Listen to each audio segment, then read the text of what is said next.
those two.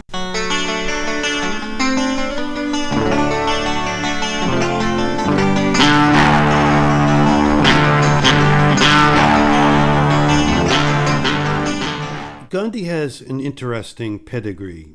At age 19, he departed native India for London, armed with a set of introduction letters to prominent Indians. He checked into London's poshest hotel, ate at the poshest restaurant, and before long, looked and talked like a London gentleman. He employed tutors in French, violin, and dancing, and enrolled in the elite and expensive Inner Temple. Quite an achievement for such a young immigrant. One thing I noticed in my research is how many spooks get recruited while in law school. The Inner Temple is England's most exclusive enclave for barristers and named for its linkage to the Knights Templar, who were the original Illuminati rulers of money and monopoly during their heyday before the King of France outlawed their order. There are some notable connections that inspired Gandhi. Inspiration that soon compelled him to give up dancing, violin, speaking French, and wearing Western clothes. Gandhi made contact with Helena Blavatsky and Anne Bessant. Blavatsky fabricated a head-spinning early biography that placed her in Cairo, Paris, London, New York, Chicago, Salt Lake City, and San Francisco in the mid-1800s, where she supposedly held meetings with important mediums. She claimed to have become the only Westerner to gain access to the holy city of Tibet, an obvious fabrication. She claimed secret masters had given her special abilities, among which were telepathy, clairvoyance, clairaudience, and controlling the consciousness of others, and materializing and dematerializing physical objects. Annie Bessant was involved in the fight for Irish independence, played a leading role in fomenting the rally that turned into Bloody Sunday. She was a leading speaker for the Marxist Social Democrats, and her conversion to theosophy was considered one of Blavatsky's greatest coups. She soon established a new form of Freemasonry known as co-Freemasonry. After Blavatsky's death, she would take charge of theosophy, and her cohort, Charles Ledbetter, was an accused pedophile.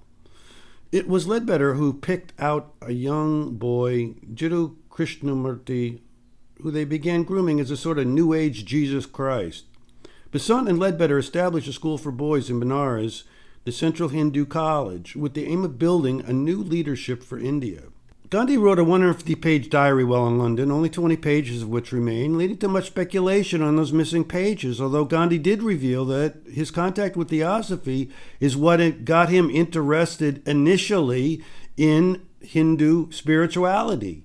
Blavatsky, Bessant, and Gandhi would all play roles in the elevation of Hinduism into the world's third largest religion. Like most Indians, Gandhi had zero awareness of the ancient Sanskrit documents because those documents had all been kept private by the Brahmins. The history of India is a bit like the history of Sicily, one bloody invasion after another. First came Alexander the Great, then Arabs, Turks, and Portuguese. Muslims ruled most of India for 800 years until the British East India Company seized control. India's upper class, those Brahmins, typically collaborated with invaders to subjugate the masses in order to retain their status. English census workers created the term Hindu to signify anyone who wasn't Christian, Muslim, Buddhist, Jewish, or Jain. Gandhi's first published writings appeared in The Vegetarian, run by his friend and president of the London Vegetarian Society, Arnold Hills. Is it worth noting Hills is also the managing director of the Thames Iron Works, where Britannia's greatest iron warships were constructed? Strange such a bulwark of England's military-industrial complex would take an interest in what most people in England considered a passing fad, but throughout his career, Gandhi was supported by powerful people. His arrival in South Africa was greatly distorted in the famous film, which shows him being ejected from a first-class compartment. In fact, the dispute had been over Gandhi's refusal to ride with blacks, whom he considered an inferior race.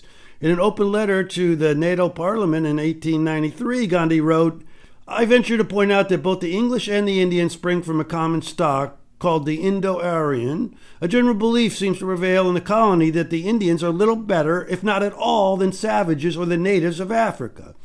Even the children are taught to believe in that manner, with the result that the Indian is being dragged down to the position of a raw Kafir. None of his alliances come close to Gandhi's infatuation with a rich German named Hermann Kallenbach, an affair that began in South Africa while Gandhi was formulating his philosophy of nonviolence and non-cooperation. Kallenbach built a house just for the two of them, and for 2 years they remained inseparable. Kallenbach became uncle to Gandhi's children, and the two corresponded for the rest of their lives. Interestingly, Kallenbach became an ardent Zionist and helped colonize the state of Israel. All Kallenbach's love letters to Gandhi were destroyed at his request, but there remain a few penned by Gandhi, who wrote that cotton wool and Vaseline were a constant reminder of Kallenbach. How completely you have taken possession of my body. This is slavery with a vengeance. Gandhi nicknamed himself Upper House and Kallenbach Lower House, and requested the Lower House refrain from looking lustfully upon any woman. The two pledged more love, yet more love, such love as the world has never seen. Later in life, Gandhi would sleep naked with naked teenage girls and receive enemas from them several times a day. He claimed never to achieve orgasm and encouraged others to follow this practice in order to retain their essential bodily fluids. He wanted India to return to the Stone Age and rejected all forms of technology and falsely tried to position himself as leader of the untouchable class, ignoring the untouchables already had their own highly educated, inspirational leaders, people he pushed off the national stage. After Gandhi helped lead India to independence and partitioning into two nations, one Hindu, one Muslim, he responded to repression of non-Muslims in Pakistan by staging hunger strikes that were largely ineffectual and only served to terrorize his own followers.